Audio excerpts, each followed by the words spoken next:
నమస్తే. Welcome to hit TV. నేను మీ మాధురి. ఈ రోజు మనతో పాటు ఉన్నారు పురుషోత్తం రెడ్డి గారు, పొలిటికల్ అనలిస్ట్. నమస్తే సార్. నమస్తే మాధురి గారు. సార్, మనకి 'ఆర్‌కే రోజా' వార్తల్లో నిలుస్తున్నారనే చెప్పొచ్చు. ఇంతవరకు 'ఆడుదాం ఆంధ్ర' దీంట్లో తను జైలుకి వెళ్తారు అని ఒక వార్తొచ్చింది. అయితే ఇప్పుడు టీడీపీ నేతలతో తను మంతనాలు జరుపుతున్నారని ఇంకొక వార్త హల్చల్ చేస్తుంది. అసలేం జరుగుతోంది? అంటే రోజా గారు రాజకీయాల్లో ఫెరోషియస్‌గా ఉంటారు. హ్మ్. లౌక్యం ఉండదు. ఏ అవును. పార్టీలో ఉంటే ఆ పార్టీని స్టబర్న్‌గా నిలబడతారు, రాజీ పడరు.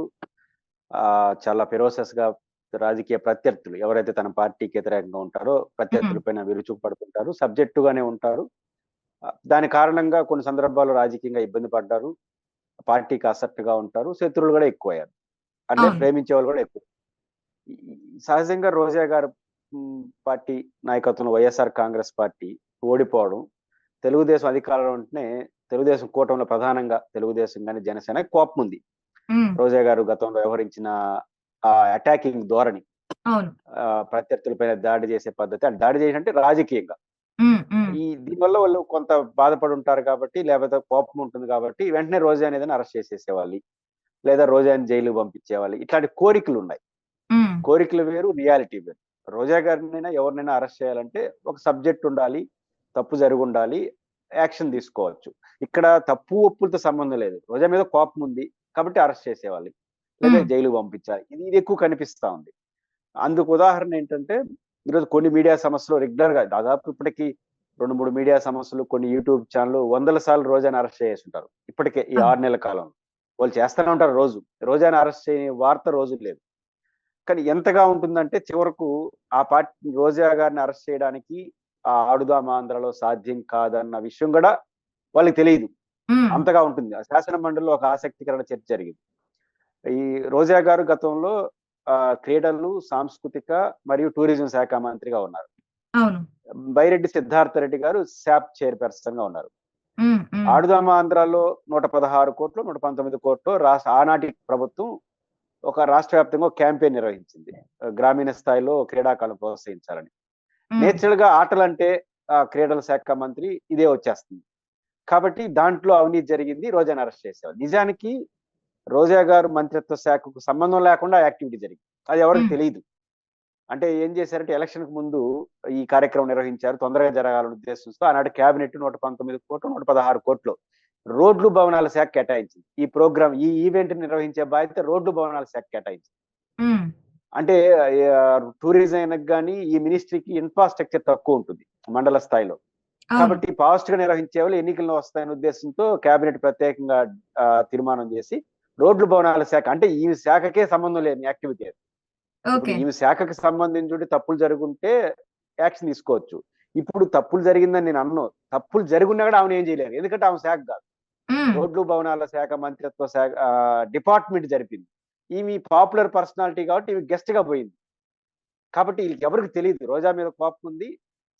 ఈ సాప్ చైర్మన్ సిద్ధార్థ్ రెడ్డి మీద కోపం ఉంది. అరెస్ట్ చేయాలని కోరికుంది. అట్లా ఆడుదాం ఆంధ్రలో తినేసినారు. ఇది హ్మ్.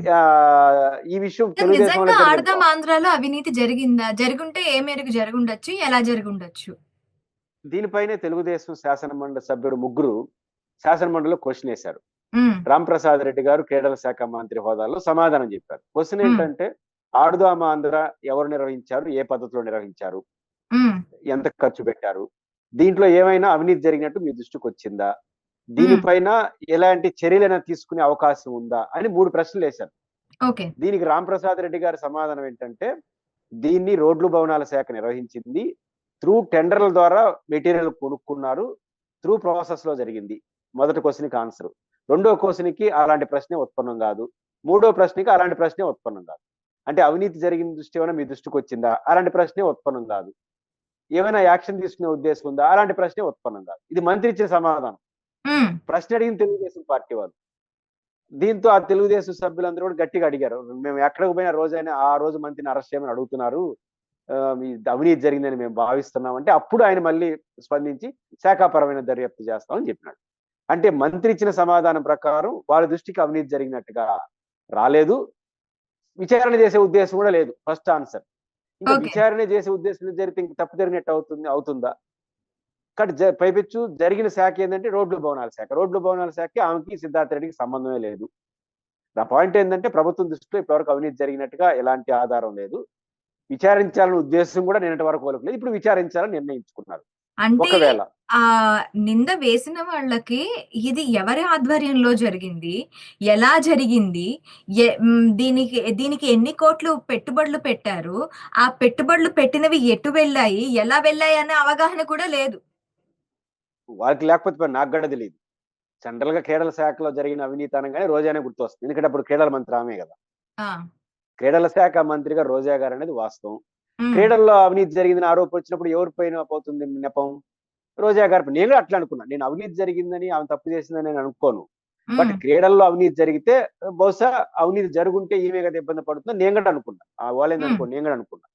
కానీ అందరూ అనుకున్నట్టే అనుకున్నారు. కానీ వాళ్ళకి కోపం ఉంది కదా రోజాని అరెస్ట్ చేయాలని. కాబట్టి ఆ 119 కోట్లు ఏదో జరిగింది, దాన్ని ఎత్తుకొచ్చి రోజాకి మెడగుచ్చా అని ఆలుకున్నారు.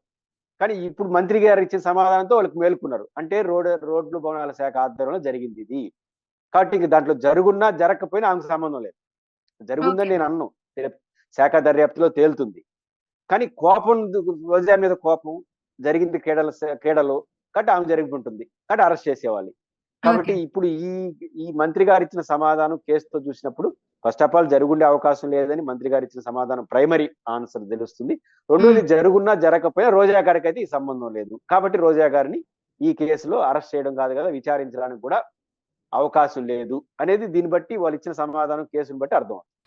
ఇంకొకటి ఏంటి అంటే, ఈ అరెస్ట్‌ను అంటే అసలు అరెస్టే చేయలేరు. ఈ అరెస్ట్‌ను తప్పించుకోవడానికి తెలుగుదేశం పార్టీ వైపు రోజా చూస్తున్నారు అనే దానికి మీరేం చెప్తారు? అంటే రోజా గారు ఇట్లా తెలుగుదేశం పార్టీతో మంచి సంబంధాలు ఉన్నాయి, నగిరిలో కొల్యూడ్ అవుతున్నారనే వార్త కొన్ని మీడియా సంస్థలు ప్రచారం చేశాయి. హ్మ్. బహుశా మీరు ప్రస్తావించినట్టు ఇప్పుడు వాస్తవాలు అర్థం అవుతున్నాయి. ఒకటి, ఆమె శాఖ సంబంధం లేకుండా ఆమె యాక్టివిటీ జరిగింది రోడ్డు భవనాల శాఖలో. ఇంకా దాంట్లో ఆమెని ఏమి క్వశ్చన్ కూడా చేయలేరు తర్వాత అరెస్ట్ చేసిన తర్వాత సంగతి. ఎందుకంటే తప్పు ఉప్పు జరిగింది తెలియదు. తప్పు జరుగున్నా ఆమెకు సంబంధం లేని మ్యాటరు. తర్వాత రెండో దాడి అదేంటంటే ప్రత్యర్థులతో, అంటే తెలుగుదేశం పార్టీతో. 2 కారణాల రీత్యా నగిరి నియోజకవర్గంలో ఈ అవకాశమే లేదు. ఈ 2 కారణాలు. ఒక కారణం రోజా క్యారెక్టర్. రోజా ఎలాంటిదంటే ఏ పార్టీలో ఉంటే మొండిగా ఆ పార్టీతో ఉంటుంది. వద్దనుకుంటే వేరే పార్టీకి వెళ్ళిపోతుంది తప్ప ఆమె ఉన్న పార్టీకి వ్యతిరేకంగా వితిన్ ద ఆర్గనైజేషన్ వేరే వాళ్ళతో కొల్లుడే నేచర్ కాదు ఆమె క్యారెక్టర్. రెండోది ఏంటంటే ఆమె ఫెరోషియస్ గా అటాకింగ్ చేస్తుంది తప్ప లౌక్యంగా చూడదు. ఒకవేళ ప్రత్యర్థి ఎక్కువ మాట్లాడితే రేపే పని ఇబ్బంది ఇవేం చూడదు ఆమె. తన పార్టీది ఏదవుతుందో తమ నాయకుడే ఉంటారు, ఫెరోషియస్ గా కొట్లాడుతూ ఉంటుంది, లౌక్యంగా ఉండదు, పర్యావసనాలు కూడా చూడదు, ఏదైతే ఎదుర్కొంది. ఇట్లాంటి నేచర్ ఉన్న ప్రత్యర్థితో కొల్లుడే అలవాటు నేచర్ గా ఉండదు. ఇది. రెండోది నగిరి నియోజకవర్గంలో గాలి భాను గారు. గాలి భాను గారికి ఎమ్మెల్యే, తెలుగుదేశం పార్టీ ఎమ్మెల్యే. ఆయన నేచర్ కూడా రోజా గారికి వీళ్ళిద్దరికి అసలు పడదు. క్యారెక్టర్లే. రోజా గారు భాను గారితో రాజీ పడదు, భాను గారు కూడా రోజా గారితో పడదు. భాను గారు కూడా నాకు వ్యక్తిగతంగా తెలియదు కానీ ఆయన కూడా రాజీ పడ్డు. ఇద్దరు క్యారెక్టర్లు కూడా ఒకరినొకరు కలుసుకునే క్యారెక్టర్లు కాదు. ఎవరు రాజకీయం వాళ్ళు. కాబట్టి ఒకటి రోజా గారి క్యారెక్టర్, ఇటువైపు భాను గారి క్యారెక్టర్, ఈ 2 చూసుకున్నా కూడా కలిసే అవకాశం చోట కొల్లుడు అయ్యేదే ఉంది. కాబట్టి వీళ్ళిద్దరు క్యారెక్టర్ చూసినా కూడా కలిసి ఎవరు రాజకీయం వాళ్ళు చేస్తారు తప్ప కొల్లుడు అయ్యే అవకాశం లేదు. కాబట్టి రోజాని తిట్టడం ఒక అలవాటుగా ఉంది కాబట్టి దాంట్లో ఏమి చేయలేము అనుకుని దీని ఏమైనా స్టార్ట్ చేశారేమో. కాబట్టి ఇది కూడా తొందరగా తేలిపోతుంది. కాబట్టి రోజా గారి మీద ఉన్న కోపంతో ఇట్లాంటి వార్తలు వస్తున్నాయని అనుకుంటున్నాను. Okay sir. Thank you very much. Hit TV app, ఇందులో short news, live news, entertainment shows, movies, digital magazines తో పాటు మీ జిల్లా వార్తలను కూడా ఫ్రీగా చూడొచ్చు. అంతేకాదు కేజీ నుంచి పీజీ వరకు విద్యార్థులకు స్కాలర్షిప్ కూడా అందిస్తున్నాం. ప్రతి వారం 10 మందికి లక్కీ డ్రా ద్వారా ఒక్కొక్కరికి 10,000 రూపాయలు అందిస్తున్నాం. ఇంకెందుకు ఆలస్యం, వెంటనే హిట్ టీవీ యాప్ ని డౌన్లోడ్ చేసుకుని ఫ్రీగా ఎంటర్టైన్మెంట్ పొందండి. Hit TV app. Hit TV app. Please download hit TV app. Hit TV app ని ఫ్రీగా డౌన్లోడ్ చేసుకొని ఎంజాయ్ చేయండి. మీకు నచ్చిన ఎంటర్టైన్మెంట్ కోసం హిట్ టీవీ యాప్ ని ఫ్రీగా డౌన్లోడ్ చేసుకొని ఎంజాయ్ చేయండి. హిట్ టీవీ యాప్ ని డౌన్లోడ్ చేసుకుని ఆస్వాదించండి, ఆశీర్వదించండి. ఇంతమంది సెలబ్రిటీలు హిట్ టీవీ యాప్ ని డౌన్లోడ్ చేసుకోండి అని చెప్తున్నారంటే ఎంత మంచి యాప్ ఆలోచించండి. అమెరికా అమెరికా అమెరికా అమెరికాలో చదవాలనుకునే వాళ్ళకి విశ్వసనీయమైన పేరు మన శౌర్య కన్సల్టెన్సీ. UK లో 1 year masters. UK లో 1 year masters. 2 years work permit up to 5 years visa. Contact Saurya Consultancy. Contact 89851 89851.